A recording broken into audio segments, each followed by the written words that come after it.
What's up, Dragon Brood? So, as we move into the Ikoria set release here, we obviously have started talking about how is this going to affect Magic Online. And one of the things that's come up on my stream yesterday, somebody asked, what was my opinion on the new Mastery Pass for Ikoria? And I didn't realize there was going to be a difference. And I guess I do have a little bit of opinion on it. So, we're going to break down what the cost is and why it matters. And then I guess I'll give you my opinion. So, let's get to it.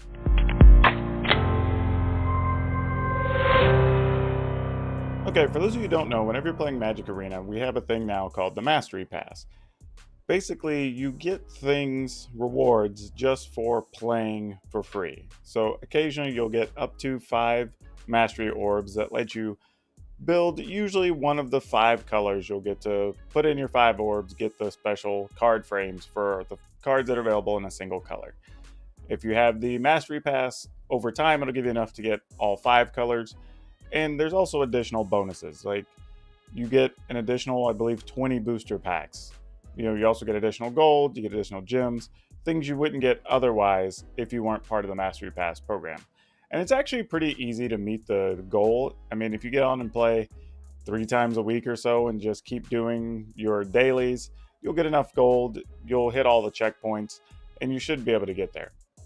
Now, that aside, there has been some, I guess we'll call it erosion of some of the value that's been put into the Mastery Pass.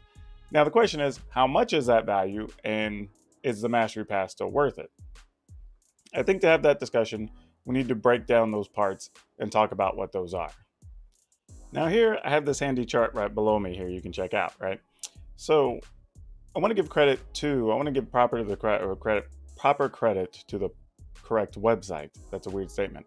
Okay, so I want to make sure it's Ikoria Mastery is what they put here, but it's on the MTG Arena Zone website. So I was going to put this together and discovered they already had a resource where they broke this down, which is going to make it a lot easier because their chart was much cleaner than mine was. So I don't want to use somebody else's material without them getting proper credit for it.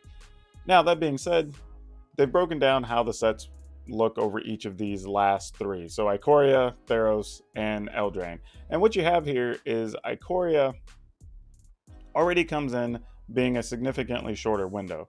I think that's one thing people also have to understand about these Mastery Passes, is some of the value is there because it's stretched out over time and they're probably adding stuff to keep you interested, active, rewarding you more for participating, which kind of makes sense because look at the difference in Eldraine, which was an extremely long season encompassing over 4 months, and you're gonna have something like Ikoria that's not even 2.5 months.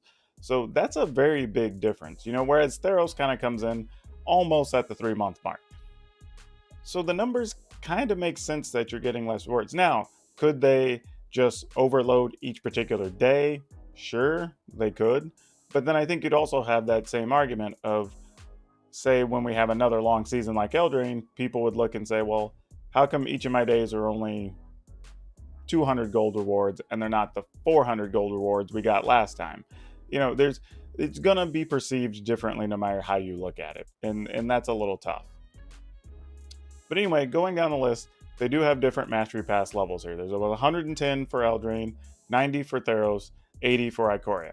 And this makes a difference as well because it's the length of the season. Because they want you to be able to finish the season, get all the rewards, so you get the maximum amount for your money. So it makes sense that they're going to shrink them down or extend them to go along with the season because it encourages play to line up with the season, but again, allows you to finish. Then the actual levels they have are separate there too. So you have regular levels, Mastery Pass levels, no surprise. And then you have the number of free packs. Now you are going to get some packs no matter what, just for the normal Mastery Pass, or actually I guess the normal Mastery line. You just get bonus packs if you have the Mastery Pass. So here it says 46 plus renewal rewards. That was a little bit of a thing they had going on, that if you re-upped the Mastery Pass, there was a bonus. That's no longer a thing. With Theros, there was 39, and with Ikoria, there's 30. So you're getting 9 fewer packs, but you're also getting those over, 13 less days. So that kind of matches up okay, and that seems reasonable. There's nothing to be really too bent out of shape there. I mean, there is a value loss when you consider each pack, roughly the math is something like $1.35-ish US. So yeah, there's some value lost there, but not a ton. The gyms are where the people are making the biggest argument when you're talking 1,800 versus a 800. So you're losing 1,000. Now, that being said, a gym is only worth roughly like 0.0067 cents, something like that. So we say 0.007 cents. So you're losing like $5 in value, maybe, if that much. So you're not really losing a whole lot by that not being there.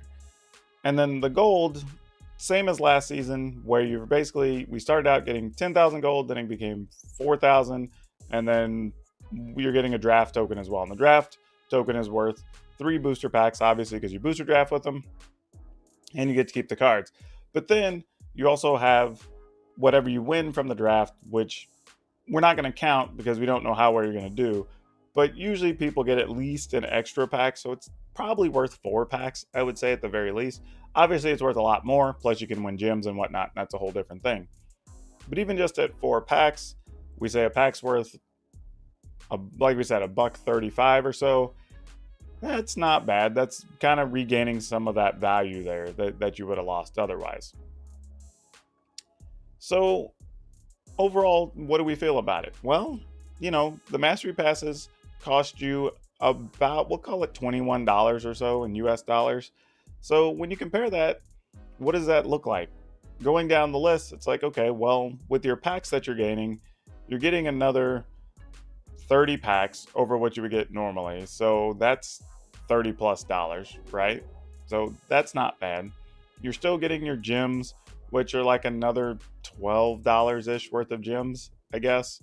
And then, no, not even that much, actually. You're getting, I guess it's like another $6 worth of gyms.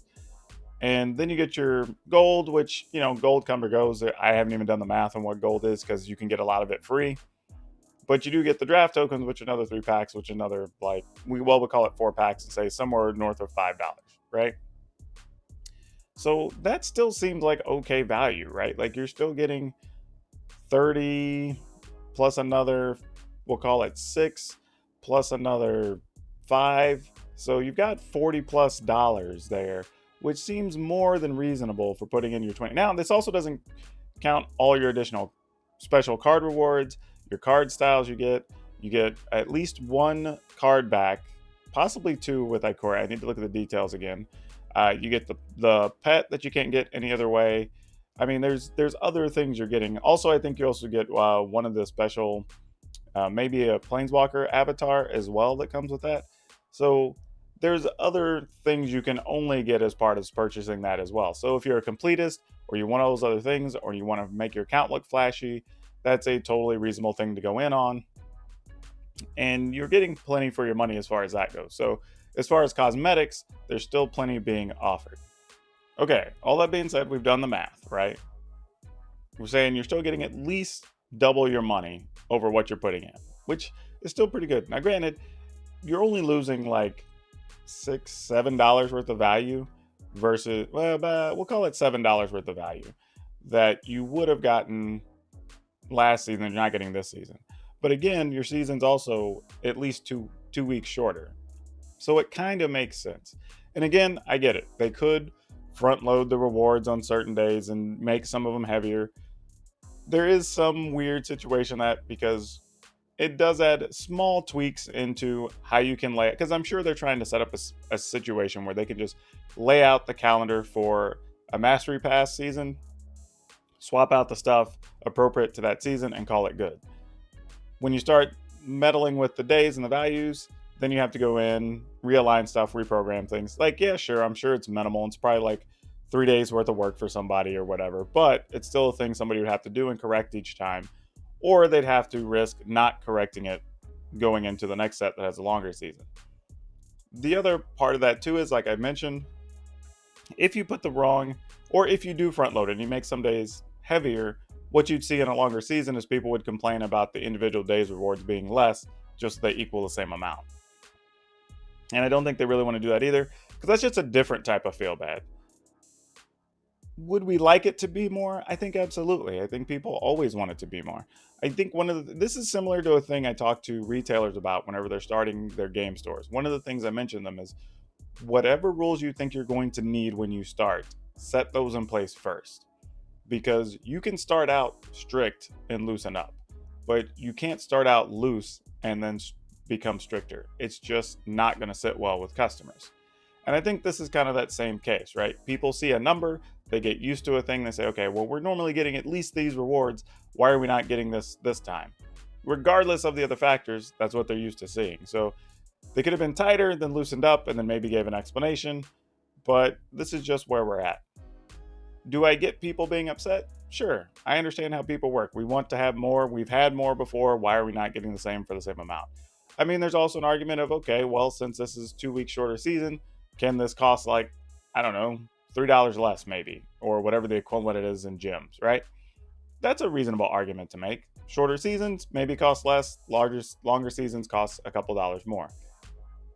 Conversely, you just get a better deal when the season's longer, and that's okay too, right? Like, I think it balances out at the end of the year when you consider that there's going to be 52 weeks in the year, all of likely which are going to have some type of Mastery Pass week associated with them. Maybe when we get to Core Set 21, like, that'll have the normal season of 80 to 90 days, and then they'll have the one at the end of the year that'll be another 90 to 100 days, right? And those all cost the same, and you'll get more rewards for those, assuming the pattern sticks. The one thing I would say at this point is I'm personally, like, my personal opinion, because that's what people asked about and why I'm kind of doing this video. I'm okay with it in the sense that I get it because the season's shorter. And it kind of makes sense to just say a Mastery Pass costs this $1 value, and we're just going to keep it this way, not worry about it. That said, if we get to a longer season here in the next couple of sets, because usually the fall set has a longer season.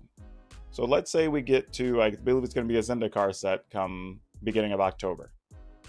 If we get to Zendikar and that Mastery Pass is $35 as opposed to the $21 or $22 in value, and there's not significantly more offered, then I think we have a reasonable complaint. Because right now it's like, okay, fine, we just pay this every month. It's the easy thing to have set in the system, and it just gets adjusted per season, and that's fine. I think what I'm saying is, if the price is going to scale, the prizes need to scale accordingly. If they don't, then I think we have a bigger issue. But anyway, like I said, I don't think it's as egregious as people think. The value's still there. It's still more than double the value dollar-wise for what you're putting in, which I'm totally okay with. I don't know. Again, it's your money. You're going to have to make a decision for yourself. I think with the numbers being there, I feel confident that I'm still going to pay for it for next season. Overall, I don't think it's bad, but I don't think this is the set to be alarmed about because the season's definitely shorter than normal. I would wait until we get to another long season and then see how the rewards compare. If we don't get back to a higher level, especially as far as the gold or gems as we get to a longer season, then I think that's where the complaints come out. And then I'll probably do another one of these videos and I'll have a totally different opinion. But for now, I think it's totally good. I'm still going to pay for it. Not sure how the rest of you feel about it, but hey, I totally get where you're coming from. So anyway, that's all I got for this time. Please remember to like this video and subscribe to the channel, and I will see you next time.